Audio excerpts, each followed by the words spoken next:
পূজা, দেখো তোমার দাদা বৌদি এসেছে।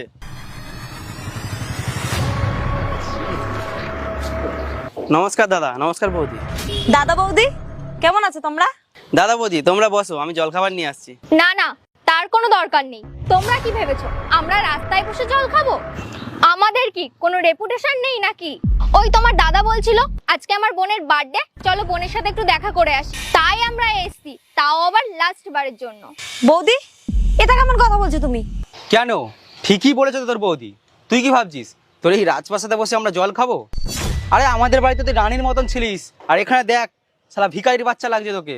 তোকে আমি এই জন্য এত পড়াশোনা করিয়েছি, এত ভালো জায়গায় পড়িয়েছিলাম, শালা ভালোবাসার ভূত ঢুকেছে তোর মাথায়। একটা ভিখারির বাচ্চাকে বিয়ে করে নিজের জীবনটা তো নষ্ট করে দিলি। কি অবস্থা করেছিস তুই এটা? দাদা আমি শুভকে ভালোবাসি, আর আমি ওকে টাকা দেখে বিয়ে করিনি। ও বড় লোক না গরিব লোক আমার তাতে কোনো যায় আসে না। আমি ওর সাথে থাকবো, তাই আমি ওর সাথে এখানে আছি। প্লিজ, এইসব ভালোবাসা না সিনেমাই ভালো লাগে, এসব বাস্তবে না। এই বাস্তব জীবনে বাঁচতে গেলে না শুধু টাকার দরকার, যেটা তোর এই ভিখারি বরের নেই। বৌদি তোমার কোনো অধিকার নেই যে তুমি আমার স্বামীকে এইভাবে অপমান করবে।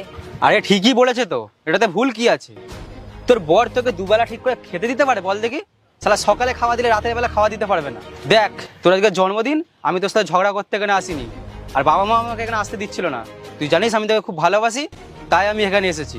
এখনো সময় আছে বোন, গাড়ি দাঁড়িয়ে আছে, চুপচাপ চল। আর নয় তোর জীবনটা না দুদিন পরে বুঝতে পারবি, যখন এই ভালোবাসার ভূতটা তোর মাথা থেকে বার হবে, সেদিন তুই বুঝতে পারবি যে আসল জীবনটা কি। চল আমার সাথে, আমি এখনো বলছি, কিন্তু এখনো কিচ্ছু হয়নি। বাবা মাকে বলে একটা ভালো ছেলে দেখে তোর বিয়ে দিয়ে দেবো। না না দাদা, আমি কোথাও যাব না। আমি আমার বরের সাথে অনেক সুখে আছি। ও বড় লোক হোক বা গরিব হোক, আমি ওর সাথেই থাকতে চাই।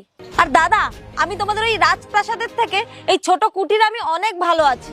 আর তোমরা যদি আমার স্বামীকে সম্মান না দিতে পারো, তাহলে তোমরা এখান থেকে যেতে পারো। ওইটা না আর জীবনে হবে না। এনে ধর তোর গিফট, এখানে তোর ফেভারিট জিনিসগুলো আছে, ধর। আমার এই গিফটগুলো দরকার নেই দাদা। যদি না আমার বরকে সম্মান দিতে পারো, আমি এই গিফটগুলো নিয়ে কি করব? যেদিন আমার বরকে সম্মান দিতে পারবে, সেদিন আমি এই গিফটগুলো নেব। ঠিক আছে, তোর এই ভালোবাসার ভূত তোর মাথায় ঢুকে আছে তো, যেদিনকে এটা পায়ে আসবে সেদিনকে তুই বুঝতে পারবি। আর শোন, তোকে তো আমরা কত ভালোবাসি জানিস। যেই দিন তোর এই ভূতটা পায়ে যাবে, আমাদের বাড়ি চলে আসবি। আমাদের বাড়ির দরজা তোর জন্য সারা জীবন খোলা থাকবে। কোয়েল, চলো এখান থেকে। পূজা, তোমার দাদা বৌদি তো ঠিকই বলেছে, তোমার তো চলে যাওয়া উচিত ছিল। আমি তোমাকে বিয়ে করে কি দিয়েছি, দেখো কোথায় এনে ফেলে রেখেছি। শুভ, আমি তোমার টাকা দেখে তোমাকে ভালোবাসিনি, আমি তোমাকে ভালোবেসেছি। আর আমি জানি তুমি একটা খুব ভালো মানুষ, তুমি একদিন অনেক বড় হবে।